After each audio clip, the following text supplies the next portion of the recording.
Welcome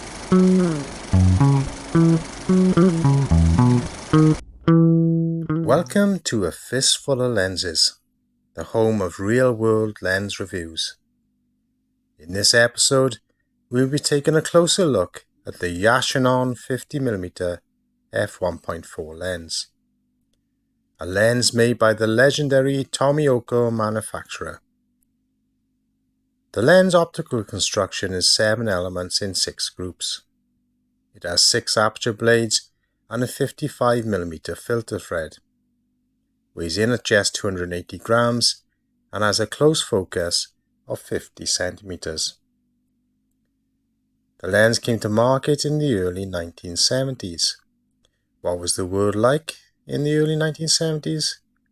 Well, let's take a trip together down memory lane. In 1972, the film The Godfather had its world premiere.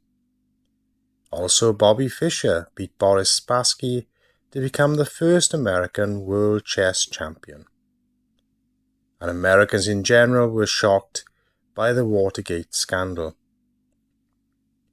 1972 was also the year when my eccentric uncle replaced his bed with a trampoline.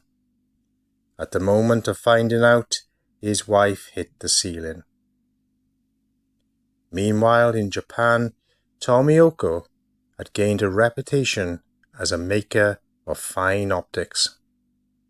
This lens is rebadged as a Yashinon lens, but its DNA is all Tomioka.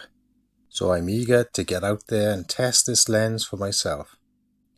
As always, the stills and video will be unedited so as not to disguise the character, strengths and any weaknesses of this 1970s classic.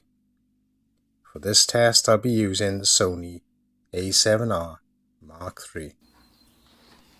So let's turn off those TVs, put down our books, lace up our boots, and let's get out there and do some real world photography. Come on.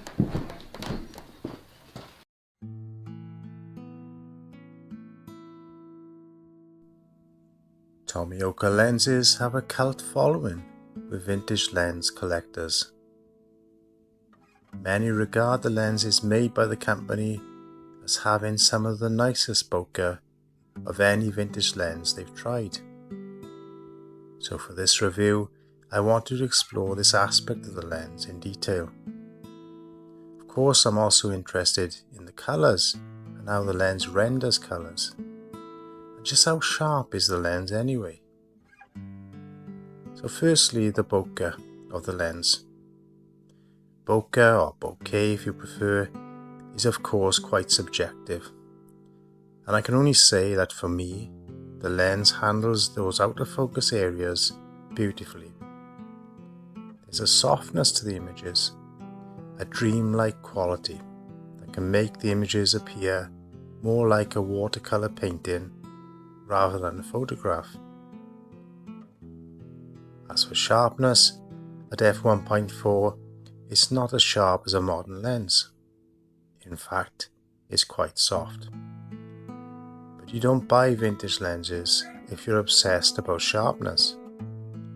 You'd be far better off by buying a modern lens if that's your goal. And for some types of photography, my first choice would be a modern lens, particularly if I'm shooting macro or wildlife, for instance. But for certain styles of photography, sharpness is not so important. And that's where lenses like this come into their own. They're more of an art lens, if you will.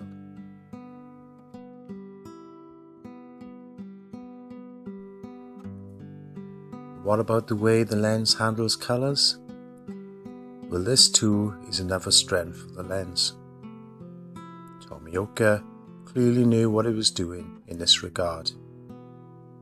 The combination of the creamy soft bokeh mixed with that gentle pastel colours can be quite beautiful.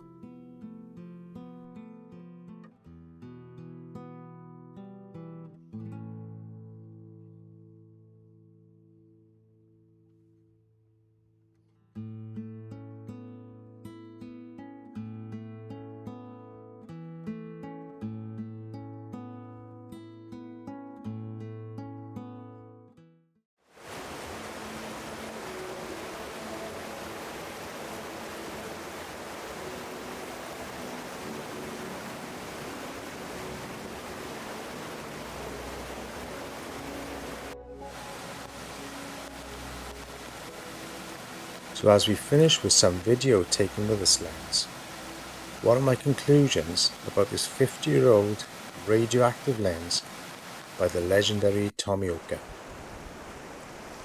Well, if you're a fan of the look the vintage lenses can give, then you're going to find this lens a delight to use.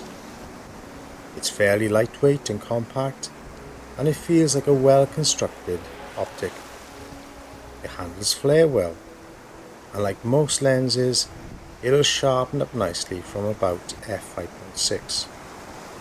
And with that M42 mount, it will adapt easily to many digital SLRs and of course any mirrorless camera. As long as you don't pay too much for a copy, I'm sure you'll enjoy what this lens is capable of.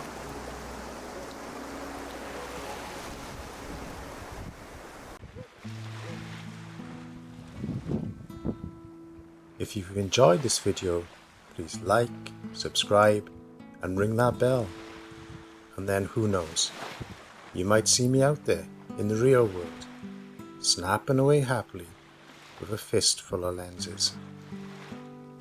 Till next time, bye for now.